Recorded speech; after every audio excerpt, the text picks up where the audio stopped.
अस्सलाम वालेकुम viewers, welcome back to my channel life in Canada with Rukhsana. Snow हो रही है और काफ़ी अच्छा दिन है।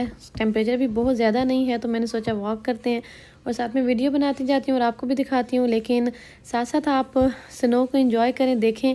और जिस टॉपिक पे मैं बात कर रही हूँ वो है कि कनाडा में जो है वो रियलिटी क्या है, एक्सपेक्टेशंस क्या होती हैं जब हम लोग यहाँ आते हैं। लेकिन रियलिटी क्या है, ये नहीं है कि हर चीज़ बुरी ही होती है यहाँ पर। लेकिन जो सब कुछ सोच के हम आए होते हैं, एकदम से सब कुछ वो यहाँ नहीं मिलता। तो उसके बारे में थोड़ी सी बात करेंगे कि ग्राउंड रियलिटीज़ जो हैं वो क्या हैं।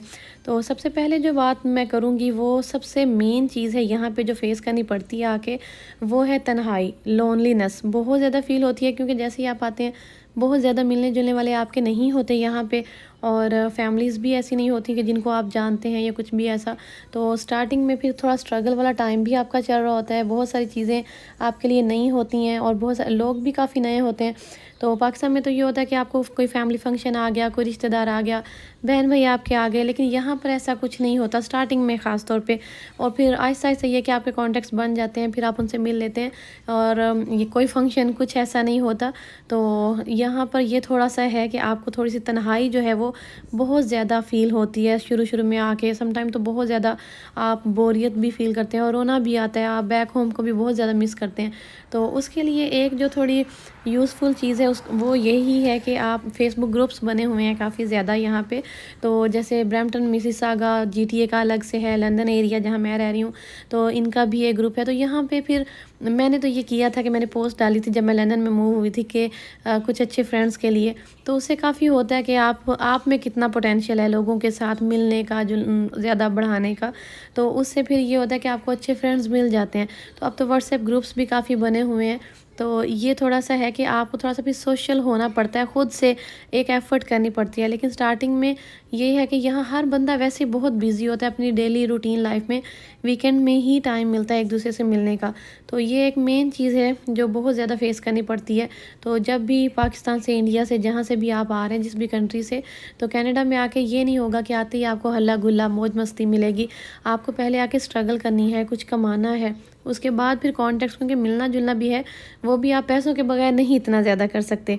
तो ये एक चीज़ है कि आपको शुरू में काफ़ी ज़्यादा तन्हाई महसूस होगी।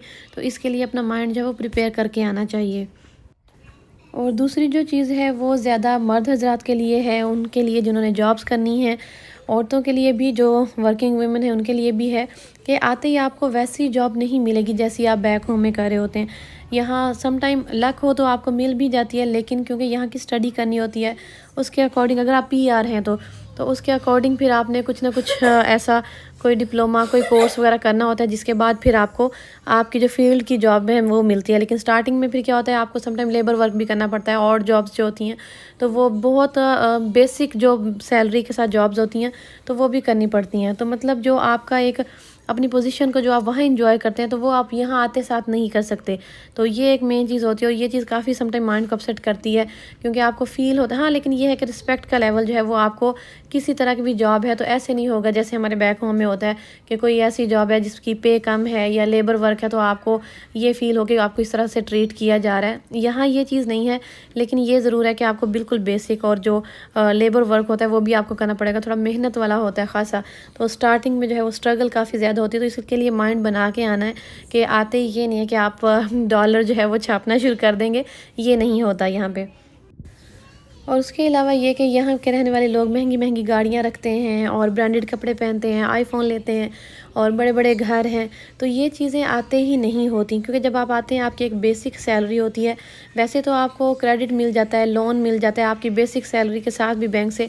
लेकिन अगर आपने अच्छा चलना है और अपनी ज़रूरियात के मुताबिक चलना है और बाद में लोन में जो है वो नहीं फंसना, तो उसके लिए बेस्ट ऑप्शन ये है कि कभी भी ये क्रेडिट्स के पीछे और लोन्स के पीछे नहीं पड़ें। आते ही महंगी गाड़ियाँ, महंगे फ़ोन और इन चीज़ों के पीछे बिल्कुल भी नहीं दौड़ना चाहिए। हाँ, आइंदा आहिस्ता आहिस्ता 3 से 4 साल बाद जब आपकी सैलरी अच्छी हो, आपका एक सिस्टम अच्छा हो, तो फिर आप आईफोन भी अफोर्ड कर सकते हैं, आप महंगी गाड़ी भी अफोर्ड कर सकते हैं, आप ब्रांडेड कपड़े भी अफोर्ड कर सकते हैं और घर भी आप ले सकते हैं। तो बिल्कुल आते साथ ही अगर आप ये कहें कि आप अभी कनाडा आए हैं इंडिया से या पाकिस्तान से, और अब आप पीछे सबको दिखाएंगे जी हमने ये गाड़ी ले ली, ये फ़ोन ले लिया, तो ये चीज़ें जो है वो आती नहीं होता। हाँ, फ़ोन किसी हद तक ये है कि अगर आप मंथली उसका बिल पे कर सकते हैं उसके प्लान के साथ, तो उस पर भी एक वीडियो करूँगी कि यहाँ किस तरह से आप फ़ोन लेते हैं और साथ में आपको उसके बिल के अंदर ही जो है वो फ़ोन के चार्जेस जो हैं वो आपको कह लें इंस्टॉलमेंट्स पे आपको एक तरह से मिल जाता है, तो वो थोड़ा इजी होता है। लेकिन जो मेन चीज़ें हैं, जो बड़ी बड़ी चीज़ें हैं, जैसे गाड़ियाँ हैं, घर हो गया, आपके जो महंगे ब्रांडेड कपड़े हैं, तो अपना आप जो है वो देख के चलना चाहिए और अपनी सैलरी को जो है वो आप उसको मद्देनज़र रख के अपनी ज़रूरियात को फिर चलें। आते ही ये दिखाने की फ़िक्र में ना लग जाए कि हम कनाडा में आ गए हैं। तो यहाँ के लिए ये है कि यहाँ आपको बिल्कुल एक स्टार्ट से अपनी लाइफ शुरू करनी पड़ती है। जो नज़र आ रहा होता है कि जाते सब कुछ मिलेगा, तो वो नहीं मिलता। और ये कि इसमें समटाइम मैं तो रूमी को भी मजाक करती थी, जब हम स्टार्ट में थे और हमारा स्ट्रगल वाला टाइम चल रहा था, तो मैंने कहती होती थी कि मैंने तो गुर्बत कनाडा में आके देखी है, मैंने पाकिस्तान में गुर्बत नहीं देखी थी। तो ये तो जस्ट मजाक था, लेकिन ये सच है कि कनाडा की लाइफ स्टार्ट में बहुत मुश्किल होती है, लेकिन जैसे जैसे आपका टाइम गुजरता है, आप सेटल डाउन हो जाते हैं, तो फिर बहुत अच्छी है। इसके बाद जिस चीज़ के बारे में बात करने लगी हूँ वो है टैक्स। और टैक्सेस पे बहुत ज़्यादा कुड़ते भी हैं यहाँ लोग कि कनाडा में टैक्स बहुत ज़्यादा है, और ये सच भी है क्योंकि आपकी सैलरी पर टैक्स जो है वो आपकी सैलरी का जो एक मेन हिस्सा है काफ़ी ज़्यादा, वो आपका टैक्सेस में जाता है। और उसके अलावा ये नहीं है कि सिर्फ आपकी जो जॉब है, आपकी पे है, उसमें से टैक्स कटेगा। उसके अलावा आपने कहीं भी मॉल में, ग्रॉसरी स्टोर में, कहीं भी आप कुछ लेने के लिए जाते हैं, ग्रॉसरी करते हैं, शॉपिंग करते हैं, तो उस पर कम अज़ कम भी जो है वो 13% टैक्स एक्स्ट्रा जो है वो आपको हर चीज़ पे लगता है। तो टैक्स जो है वो कनाडा में काफ़ी हाई है, लेकिन किसी हद तक ये जस्टिफाइड भी है, क्योंकि अगर यहाँ आप टैक्स पे करते हो, अनलाइक पाकिस्तान और इंडिया, तो आपको वो फैसिलिटीज़ भी दी जाती हैं, जैसे पार्क्स हो गए, काफ़ी साफ़ सुथरे हो गए होते हैं, और गर्मियों में मतलब काफ़ी सारी ऐसी फ्री एंटरटेनमेंट्स होती हैं जो आपके लिए, आपके बच्चों के लिए होती हैं। और जैसे मेडिकल है वो काफ़ी हद तक फ्री होता है, और इस तरह से स्कूलिंग जो है वो यहाँ फ्री है। तो काफ़ी सारी ऐसी चीज़ें हैं जो आपको रियलाइज़ होती हैं कि अगर आप टैक्स पे करते हो तो आपको जो है वो उसका जो इन रिटर्न है कुछ मिलता है। लेकिन ये है कि एक बार जब आप देखते हैं कि आपकी जॉब से इतने ज़्यादा पैसे टैक्स के लिए जाते हैं, तो वो थोड़ी सी शॉकिंग चीज़ होती है। तो इसके लिए अपने माइंड को प्रिपेयर करके आएँ कि आप जितना भी कमाएंगे तो उसका एक काफ़ी हिस्सा जो है बड़ा, वो आप अपने टैक्सेस में देंगे। और नेक्स्ट जो बात मैं कर रही हूँ, ये मुझे ख़ुद को भी बहुत ज़्यादा फ़ील होती है कि यहाँ आपको हर काम खुद करना पड़ता है, चाहे आपके घर का छोटे से छोटा काम से लेके बड़े से बड़ा काम तक भी। और जब आप पाकिस्तान से या इंडिया से आएँ तो कुछ कुछ काम ऐसे हैं जो ज़रूर सीख के आएँ। जैसे अगर आपका पानी वाला टैप ख़राब हो गया है, तो ये आपको ख़ुद सही करना आना चाहिए। और इलेक्ट्रिशियन का अगर कोई काम है तो ये थोड़ा सा खुद आना चाहिए। और बाकी आपको मेड काम वाली यहाँ बिल्कुल भी बहुत मिलती हैं, लेकिन बहुत हाईली पेड जॉब्स होती हैं, एक तरह से आप कह सकते हैं। तो उतना आप कमाते हैं और उतना आप सफाई वाली को नहीं देख सकते, तो हर काम घर का खुद करना पड़ता है। तो ये कमी मुझे तो यहाँ बहुत ज़्यादा फ़ील हुई। और उसके अलावा अगर आपका कोई टैप ख़राब हो गया, जैसे प्लम्बिंग का कोई काम है, इलेक्ट्रिशियन को बुलाना पड़ गया, तो ये काफ़ी ज़्यादा आपको चार्ज करते हैं। तो इसलिए छोटा मोटा काम जो है वो ज़रूर सीख के आना चाहिए, ताकि घर की छोटी मोटी जो चीज़ें आपके घर ख़राब होती हैं तो ये आप खुद कर सकते। लेकिन इस चीज़ का फ़ायदा आपको स्टार्टिंग में तो नहीं इतना होगा, क्योंकि स्टार्टिंग में आप रेंट पे होते हो और जो भी काम करना होता है वो आपका लैंडलॉर्ड आपको करवा के देता है। लेकिन बाद में ग्रेजुअली जो है, जब आप अपना घर लेते हैं या कुछ ऐसा, तो फिर ये चीज़ जो है वो काफ़ी ज़्यादा फ़ायदा देती है आपको। उसके अलावा आपने अक्सर सोशल मीडिया पे देखा होगा, और भी यूट्यूब में जो लोग वीडियोस बनाते हैं, और अक्सर दिखाया गया होता है कनाडा के प्लेसेस के बारे में, और कनाडा के जो टोरंटो एरिया है उन सब के बारे में, कि काफ़ी हर वक्त जो है वो रौनक लगी रहती है, रश रहता है, और रात लेट तक का वो सब दिखा रहे होते हैं। लेकिन कनाडा में बेसिकली जब आप आते हैं, और स्टार्टिंग में मुझे भी ये थोड़ा सा हुआ था इशू कि रात को 11 बजे या 12 बजे कुछ खाने का दिल है तो आप होटलिंग नहीं कर सकते, ख़ास तौर पे उन एरियाज़ में जहाँ थोड़ी सी कम पॉपुलेशन है। आप आते ही, हर बंदा टोरंटो नहीं आता या वैंकूवर नहीं आता, इस तरह के एरियाज़ में नहीं आता। जैसे अब मैं पहले ब्रैम्पटन थी, ब्रैम्पटन भी काफ़ी है तो बड़ा सिटी, लेकिन काफ़ी पीसफुल है। वहाँ पे भी मॉल्स और हर चीज़ जो है वो 8 बजे बंद हो जाती है। सिर्फ एक वालमार्ट वाहिद जगह है जो मुझे नज़र आई ग्रॉसरी के लिए या थोड़ा सा चलने फिरने के लिए, जो 11 बजे तक खुली होती है, वरना 8 बजे तक, 9 बजे तक मॉल्स वगैरह और खाने पीने के जो होते हैं वो आपके मोस्टली बंद हो जाते हैं।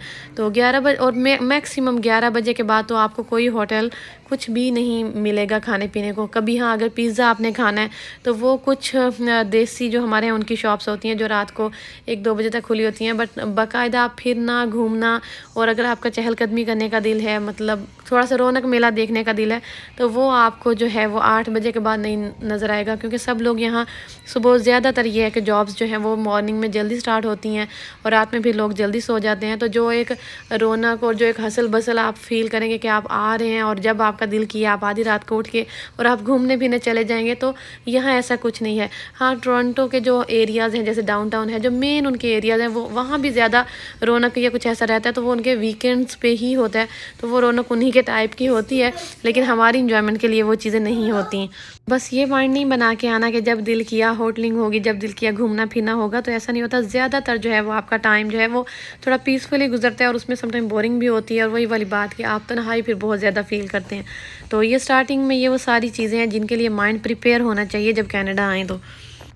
उसके अलावा एक और चीज़ जो हमें पाकिस्तान में रहते हुए कभी फ़ील नहीं हुई थी कि अगर हमें कोई भी छोटी मोटी चीज़ें चाहिए ग्रोसरी की, ख़ास तौर पे जैसे आप अंडे, दूध, ब्रेड और केले, सेब कुछ ऐसा चाहिए, तो आपको ये नहीं है कि गली के मोड़ पे जो है वो रेडी वाला खड़ा हुआ है तो आपको केले या सब्ज़ी या कुछ भी ऐसा मिल जाएगा। और ये नहीं है कि या कोई सब्ज़ी की दुकान है तो वहाँ से आपको कुछ मिल जाएगा।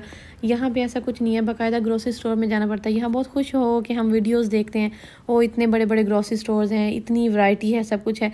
लेकिन उन ग्रोसरी स्टोर्स में जाते हुए समटाइम बहुत ज़्यादा कह लें कि आपको दिल नहीं कर रहा होता, क्योंकि आपने सिर्फ कोई एक आध चीज़ लेनी होती है, लेकिन आपकी मजबूरी होती है। सिर्फ अगर आपका दूध भी ख़त्म हो गया है तो कम से कम भी 5 से 6 मिनट की या 7 मिनट की ड्राइव करके आपने जाना है। और दूध और अंडों वाला जो सेक्शन होता है वो वैसे भी अगर वॉलमार्ट की आप मिसाल लें तो थोड़ा सा दूर होता है। तो मतलब जो भी है, लेकिन आपने किसी भी ग्रोसरी स्टोर के अंदर जाना है, वहाँ से चीज़ें लेनी हैं, फिर पे करना है, तो 20 से 25 मिनट कोई ऐसी एक आध चीज़ लेने के लिए ही आपके लग जाते हैं। तो ये थोड़ी सी यहाँ सम टाइम मुश्किल भी होती है। तो ये नहीं है कि वो बड़े बड़े ग्रोसरी स्टोर देख के, वैरायटी देख के बस हम खुश होते रहें। तो उसके पीछे जो ये एक चीज़ है ना कि छोटी से छोटी चीज़ भी जो आपने लेनी है, तो उसके लिए आपको सम टाइम निकालना पड़ता है और आपको जाना पड़ता है लेने के लिए। और एक बहुत ही मेन चीज़ जो आप मेरी वीडियो में भी देख रहे हैं, स्नो है, वॉक करना बहुत अच्छा लग रहा है। तो कनाडा जो है बेसिकली बहुत ठंडा मुल्क है और हर वक्त जो स्नो हो रही है, वो सीन्स आपको जो नज़र आ रहे हैं वो इतने ज़्यादा अच्छे और मज़े के नहीं होते जितने आपको वीडियोस में नज़र आते हैं। इस सर्दी में सम टाइम निकलते हुए भी आपको 10 बार सोचना पड़ता है। जब आप एक आध बार के लिए तो ठीक है, जब पहली पहली स्नो होती है, जैसे मैं ऑलमोस्ट ये पहली स्नो है लंदन में जिसमें मैं आपको दिखा रही हूँ सारा, लेकिन यही स्नो जब 3-4 बार हो जाती है, साइडों पे जब बर्फ़ के ढेर बन जाते हैं, तो आपको घर से बाहर निकलने में भी मुश्किल होती है। गाड़ी साफ़ करनी पड़ती है, निकलना है, जितनी मर्ज़ी सर्दी है, बच्चों को स्कूल छोड़ना है, तो ये सारी चीज़ें जो है वो बहुत मुश्किल हो जाती हैं। क्योंकि यहाँ जब समटाइम ज़्यादा टेम्परेचर होता है तो -26 -30 तक भी इवन कि ये लंदन में ही हो जाता है। तो उसके अलावा कनाडा में कुछ ऐसे एरियाज़ भी हैं जहाँ टेम्परेचर जो है वो -40 -50 तक जाता है, जैसे सस्केचुअन है, थंडर बे है, तो ये एरियाज़ जो है वो काफ़ी ठंडे हैं। तो ये जब भी आपने कनाडा आना है, ये नहीं जहन में रख के आना कि हर बार आप स्नो में बहुत इंजॉय करेंगे। मैंने तो कभी भी पहली स्नो को भी इंजॉय नहीं किया था, क्योंकि स्नो जो है ना, एक तो आप आते हैं नए नए, और दूसरा आप पहला जो आपका स्नो का सीज़न होता है और हर तरफ खामोशी और इतनी मायूसी और इतना अकेलापन फील होता है। तो गर्मियों में तो फिर भी आप बाहर निकलते हैं, आपको कुछ लोग नज़र आते हैं, लेकिन सर्दी में आपको अपने इर्द गिर्द नॉर्मली स्ट्रीट पर सिर्फ गाड़ियाँ नज़र आएंगी, आपको लोग नज़र नहीं आएंगे। तो बेसिकली यहाँ काफ़ी ठंड होती है। हाँ, लेकिन यहाँ की ठंड में पाकिस्तान वाले गर्म कपड़े कभी भी ना लेके आएँ। यहाँ घरों के अंदर नॉर्मल कपड़े चलते हैं, नॉर्मल स्टफ़ चलता है, और जब आपने बाहर निकलना है तो वो फिर आप अपनी स्नो जैकेट्स और स्नो शूज़, तो वो विंटर की जो भी सारी आपकी एक्सेसरीज़ हैं, तो फिर आप वो यूज़ करते हैं। और मैं ये कहूँगी कि जितना हमें नज़र आता है देखने में कि कनाडा की लाइफ बहुत आसान है, बहुत अच्छी है लेकिन आसान नहीं है। काफ़ी ज़्यादा आपको स्ट्रगल करनी पड़ती है। स्टार्टिंग में तो आपकी बहुत ज़्यादा स्ट्रगल होती है, उसके बाद भी थ्रू आउट लाइफ जिस तरह से आप चल रहे होते हैं, तो हर बंदा यहाँ बहुत बिज़ी होता है, बहुत कम टाइम निकलता है यहाँ पर एक दूसरे से मिलने के लिए भी।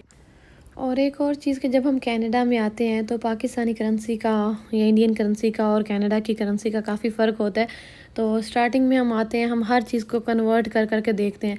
तो कनाडा में जो ग्रॉसरी है वो पाकिस्तान और इंडिया की निस्बत काफ़ी महंगी होती है, और कभी भी इस चक्कर में नहीं पड़ें कि उसको कैलकुलेट करें। स्टार्टिंग में मेरा ख़्याल है हर बंदा जो है यहाँ आता है तो वो ये काम करता है, लेकिन आप जितनी जल्दी इस चीज़ से बाहर निकल आएंगे उतना ज़्यादा ईजी होगा आपके लिए कनाडा में आके एडजस्ट होना। तो ये माइंड में मत रख के आइएगा कि वहाँ से सब्ज़ी दालें गोश्त इतने का मिलता है और कनाडा में जो है वो तो इतना महंगा है। तो डबल रेट्स जो हैं वो आपको ख़ास तौर पे वेजिटेबल्स में और दालों में तो मिलेंगे, डबल से भी ज़्यादा हो सकते हैं। तो ये चीज़ भी एक माइंड में रखें कि महंगाई जो है ना वो पाकिस्तान में और जो है सो है कनाडा में भी काफ़ी ठीक ठाक महंगाई हो चुकी हुई है। और बस एंड पे मैं यही कहूँगी कि अगर आपका कनाडा का वीज़ा लग गया और आप यहाँ सेटल डाउन होने का सोच रहे हैं तो बहुत ज़्यादा सोशल मीडिया अब तो एक बहुत इजी सोर्स है जहाँ से आपको काफ़ी सारी इन्फॉर्मेशन मिल जाएगी। तो इस तरह की काफ़ी वीडियोस और भी होंगी, और कुछ भी अगर आपने कनाडा को देखना है, यहाँ के ग्रोसरी स्टोर्स कैसे हैं, यहाँ के जो है वो क्लोथिंग स्टोर्स, ये मतलब कुछ भी ऐसा मैंने काफ़ी सारी वीडियोस इन चीज़ों पे बनाई हैं। देसी स्टोर्स आपको कहाँ से मिलेंगे, हलाल फूड आपको कहाँ से मिलेगा, और वैसे भी डे टू डे लाइफ और जॉब्स और चीज़ों के बारे में काफ़ी सारा मवाद जो है वो आपको सोशल मीडिया पे यूट्यूब पे मिल जाएगा। तो आने से पहले अपना जो भी है होमवर्क उसको कह लें जो भी कह लें आप ज़रूर पूरा करके आएँ, ताकि आपको यहाँ आके उतनी मुश्किल ना हो और अपनी एक्सपेक्टेशंस जितनी लो हो सकती हैं वो उनको लो ही रखें, और सिर्फ ये समझें कि आप एक मज़दूर हैं, क्योंकि कनाडा में वाकई लेबर वर्क जो है वो बहुत ज़्यादा है। आप घर में रहने वाली हैं जैसे हाउस वाइफ हैं या आप जॉब करने वाली हैं तो यही समझें कि आप मज़दूर ही हैं, मज़दूरों की तरह ही यहाँ काम करना पड़ता है। और बस ये मैं घर आ गई थी तो मैंने सोचा था कि ख़ुद तो वॉक करनी है और आपको यहाँ की स्नो भी दिखानी है, तो साथ में कोई ऐसा टॉपिक चूज़ किया जाए जिससे आप लोगों का फ़ायदा भी हो। और यहाँ आप देख रहे हैं कि ये स्नो हर चीज़ के ऊपर काफ़ी सारे ऐसे सीन्स होंगे जो आपको काफ़ी अच्छे लगे होंगे बीच में। तो अच्छी इन्फॉर्मेशन के साथ साथ आपको अच्छा एक व्यू भी देखने को मिला। तो अगर आपको मेरी आज की वीडियो पसंद आए तो लाइक सब्सक्राइब एंड शेयर ज़रूर करें। दुआओं में याद रखें। अल्लाह हाफ़िज़।